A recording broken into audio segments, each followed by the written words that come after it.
Good morning dear student. जैसा कि हम लोगों ने कल बात की थी फंडामेंटल ऑफ एंटोमोलॉजी में हेड के बारे में, तो मैंने बताया था कि हेड पे जो है एंटनी, कंपाउंड आई और माउथ पाया जाता है।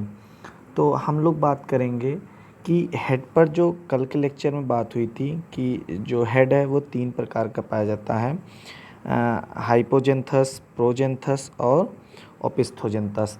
लेकिन आज जो हम लोग बात करेंगे वो बात करेंगे हम लोग structure of and modification of Antony के बारे में बात करेंगे, जो कि हेड पर पाई जाती है। हम लोग आगे बढ़ते हैं तो बात करेंगे एंटनी क्या है। तो आप लोग देख रहे हैं one of the two long thin part of head, यानी टू लॉन्ग थिन पार्ट यानी 2 पतला और लंबा भाग पाया जाता है ऑन द हेड, सर के ऊपर ऑफ इंसेक्ट कीट में, and some animal that live in shell antennae are use feeling of things with. यानी जो एंटनी है इससे क्या करते हैं, वो एहसास करते हैं, किसी चीज़ को महसूस करते हैं ना। हम लोग और आगे बढ़ेंगे। एंटनी क्या है, आप लोग देख रहे हैं कि एंटनी, तो इसमें मैंने पॉइंट दिया है कि कीटों में श्रृंगिकाएँ, हिंदी में एंटनी को श्रृंगिका भी कहते हैं। तो आप देख रहे हैं मैंने फर्स्ट पॉइंट दिया है, कीटों में श्रृंगिकाएँ सर के सामने अथवा आँखों के बीच पाई जाती हैं। इनकी संख्या 2 होती है। दूसरा आप देख रहे हैं प्रत्येक श्रृंगिकाएँ पतली होती हैं या छोटे छोटे टुकड़ों या जोड़ों में बनी होती हैं या संवेदनशील होती हैं। संवेदनशील का मतलब है ये महसूस करती हैं किसी चीज़ों को, हैं कि कोई चीज़ आ रही है, ठीक है, कि उसके करीब, कि आपके जो कीट अगर भूमि में है तो कोई वाइब्रेट हो रहा है, तो इन सब चीज़ों को वो एहसास करते हैं, उसको हम संवेदनशील कहते हैं। ये बहुत संवेदनशील होती हैं। आगे हम चलते हैं, देखते हैं, बात करते हैं पार्ट ऑफ इंसेक्ट एंटनी की। तो आप देख रहे हैं इसमें जो मैंने दिया है पार्ट ऑफ हेड कैप्सूल्स, ये हेड कैप्सूल से जुड़ा हुआ होता है। इसका पहला भाग होता है स्कैप, दूसरा होता है पेडिकल, तीसरा होता है फ्लैजुलम, जो कि आप लोग देख रहे हैं। अब बात करते हैं हम लोग कि स्कैप कहाँ पर होता है, पेडिकल कहाँ पे होता है, फ्लैजुलम कहाँ पे होता है। तो आप लोग जिस हिसाब से देख रहे हैं, पहला पार्ट जो है स्कैप, स्कैप के बारे में अगर हम लोग बात करेंगे तो यह आधारीय खंड होता है। ये क्या होता है, आधारीय खंड होता है, जो कि लंबा तथा सिर से जुड़ा हुआ होता है। आप देख सकते हैं कि पार्ट ऑफ हेड कैप्सूल जो होते हैं हेड से जुड़ा हुआ होता है, स्केप होता है। फिर दूसरा हम लोग बात करेंगे पेडिकल की। तो पेडिकल जो होता है, जिसे पेडिसल कहते हैं, यह पतला तथा स्केप से छोटा होता है। यह पतला तथा स्केप से छोटा होता है, जिसे हम पेडिसल कहते हैं, तथा इसके ऊपर संवेदक अंग पाए जाते हैं, जिसे सेंसरी, हम सेंसर जो होते हैं वो इसके ऊपर पाए लगा होता है, जिसे हम जॉन्स्टन अंग भी कह सकते हैं। जो लास्ट पार्ट आप लोग देख रहे हैं फ्लैजुलम, है ना, फ्लैजुलम जो है यह लंबा तथा कई खंडों में बना होता है। आप देख सकते हैं कि इसमें कई पार्ट हैं, ठीक है ना, ये इस तरह से कई खंडों में होता है, ठीक है ना, कई खंडों में बना होता है। एंटनी का यह भाग कीटों के विभिन्न वर्गों तथा जातियों के अनुसार विभिन्न प्रकार या भिन्न भिन्न होते हैं। यानी सभी कीटों में इस तरह के फ्लैजुलम नहीं होते हैं, वो डिफरेंटिव होते हैं। उस पर हम लोग आगे बात चलेंगे। जैसा कि आप देख रहे हैं स्कैप, पेडिसिल और फ्लैजुलम के बारे में मैंने यहाँ लिख भी दिया है। ये 3 भागों में विभाजित, यानी जो एंटनी होती है वो 3 भागों में विभाजित होती है। कौन कौन से, स्कैप, पेडिसिल और फ्लैजुलम, आप देख सकते हैं। फिर मैंने बताया, आप लोग सुन लीजिए कि स्कैप जो होता है यह आधारीय भाग होता है, जो सिर से जुड़ा हुआ होता है। पेडिसल जो होता है इसके आगे लंबा भाग होता है, छोटा होता है पेडिसल। और फ्लैजुलम क्या होता है, ये कई खंडों में बटा होता है और ये अंतिम भाग होता है। हम लोग अब देखेंगे फंक्शन ऑफ एंटनी, एंटनी के कार्य क्या क्या हैं, है ना। तो मैंने जैसे पहला आप लोग देख रहे हैं कि एंटनी का मुख्य कार्य अनुभव करना है। दूसरा है इसमें स्पर्श करने की शक्ति होती है, इसी के द्वारा ये शिकार पकड़ते हैं, यानी इसी के द्वारा इनको एहसास होता है कि कोई चीज़ आ रही है उनके पास या कोई चीज़ कहाँ पे है सेंसरी ऑर्गन्स या नर तथा मादा इसी से एक दूसरे की ओर आकर्षित होते हैं। तो ये फंक्शन जो है, इनके 4 फंक्शन होते हैं। अगर हम सीधी बात करें तो स्पर्श ज्ञान, स्वाद ज्ञान, गंध ज्ञान, ठीक है ना, और अन्य ज्ञान, यानी इनको जितनी भी नॉलेज होती है, ठीक है ना, कि इनको कोई चीज़ चुभ रही, इनको कोई चीज़ काटनी आ रही, इनके पास कोई चीज़ पास आ रही, तो वो एंटनी के द्वारा ही होता है।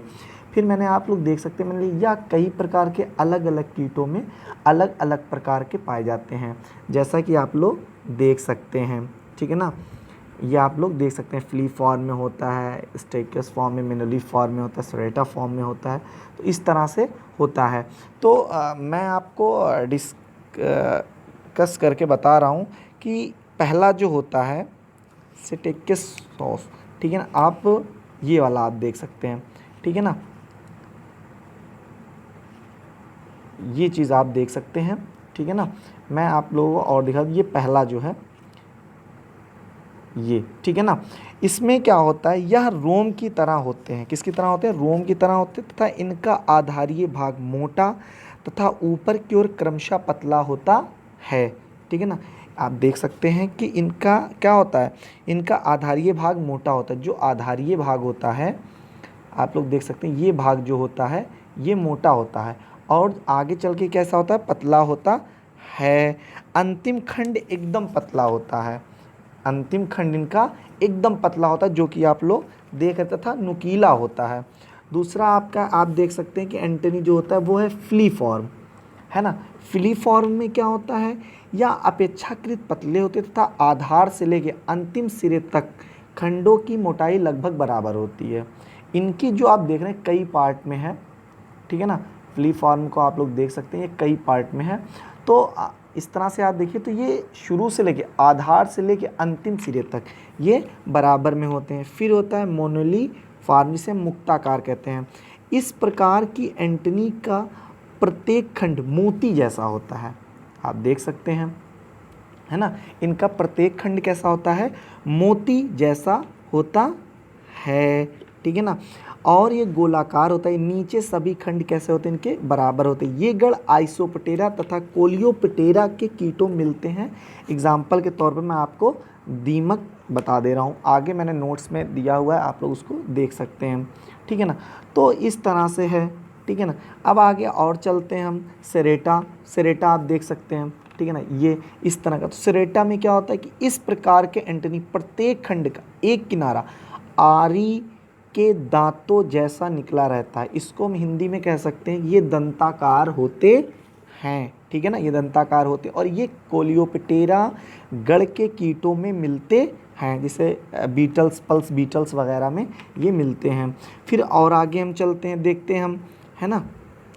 तो है पेस्टिनेट, ठीक है ना, ये पेस्टिनेट कंघाकार जिसे हम कहते हैं।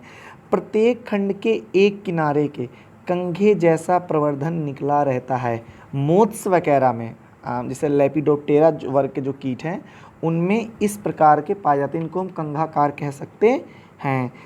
तीसरा आप देख सकते हैं, ठीक है ना, जो है द्विकंघाकार, ठीक है, द्विकंघाकार। ये दोनों तरफ कंघी के आकार नुमा होता है, द्विकंघाकार। इसमें सिल्क मोथ वगैरह में मिलता है, और ये लेपिडोप्टेरा वर्ग के जो कीट होते हैं और कोलियोप्टेरा वर्ग के जो कीट होते हैं उनमें होता है, ठीक है ना। तो इस तरह से जब हम लोग और आगे बढ़ेंगे हैं, तो ये देख सकते हैं पंखाकार, ठीक है ना, पंखाकार है। तो पंखाकार में क्या होता है, ये कंघाकार एंटनी या पंखाकार एंटनी की तरह होते हैं। इसमें अंतिम खंडों से निकले हुए अधिक लंबे हो जाते था, साथ साथ मिलकर पंखे के रूप में धारण कर लेते हैं, ठीक है ना। तो इस तरह से आपका उसके बाद है फिर चक्राकार, गदाकार, घुंडीकार, पत्राकार, कोहिनीदार, इस तरह के पार्ट ऑफ एंटनी होते हैं। आप लोग इस तरह देख लीजिए, पहला है धागाकार, जिसे जो ग्रॉस हॉपर में पाया जाता है। फिर आप देख सकते हैं मोनोलीफॉर्म, ठीक है ना। उसके बाद शंक्वाकार, दंताकार, कंघाकार, द्विकंघाकार, दंडाकार, घुंडीनुमा, इस तरह के कीट मिलते हैं। रोमदार, कोहनीदार, कांटेदार, चक्राकार, पंखाकार, और इन सब के एग्जाम्पल मैंने दे दिए, आप लोग देख सकते हैं। और मैंने फिगर में भी आपको दिखा दिया है कि किस तरह से ये होते हैं, ठीक है ना।